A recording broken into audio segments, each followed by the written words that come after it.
Raymond Magsaysay. Nasa Bago Bantay, District 1, Quezon City.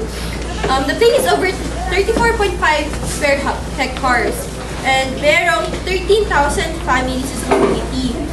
Total population niya is 17,000 including the children.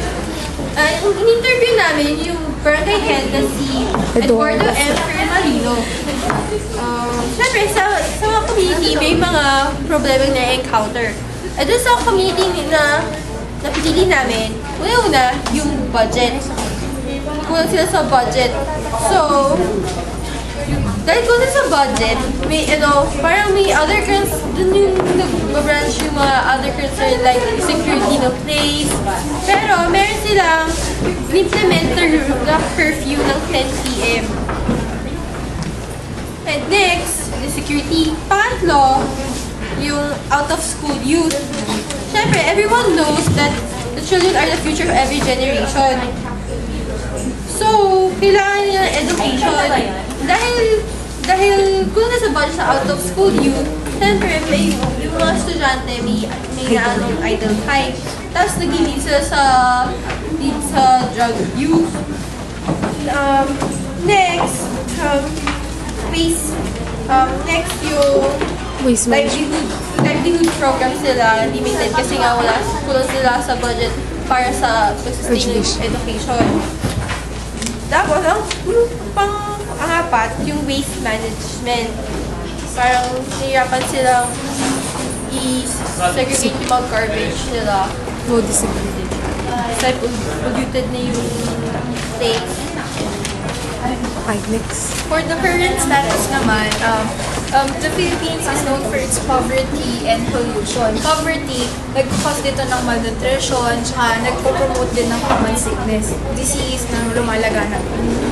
For their methodology, nag-held sila ng meeting once na meron silang bagong program para yung mga people na nakatira doon aware naman. Tapos, nagle-lecture din sila para at least alam kung ano yung pinagsasabi nila, kung ano talaga yung gusto nilang iparating sa mga tao. And nag-encourage din sila na healthy programs para ma-improve yung ways of means living.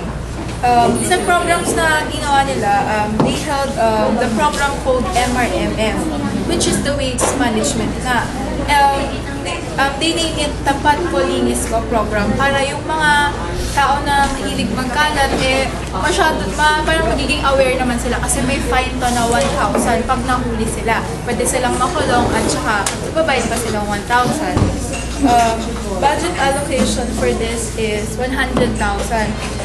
Yung 20% na pupunta sa infrastructures, which is dahil dun sa mga covered courts para yung mga youth hindi maligaw na lang, das pwede nilang ibigay yung best nila para dun sa mapakita nila yung mga hobby sports nila through basketball court.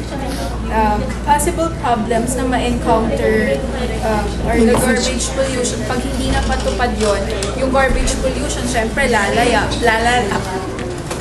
Tapos, mag-increase din ng crime rate kasi syempre walang ibang magawa yung mga youth doon dahil, di ba, hindi nga sila nakapag-aral, wala din silang magawa. So, makakapag-isip na lang sila na gumawa ng masama kasi, poverty nga, yun.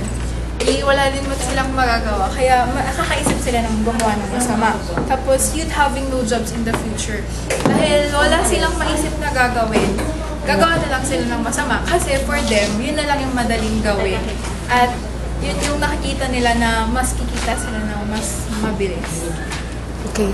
For proposed solutions, naisip namin gawa ng livelihood program.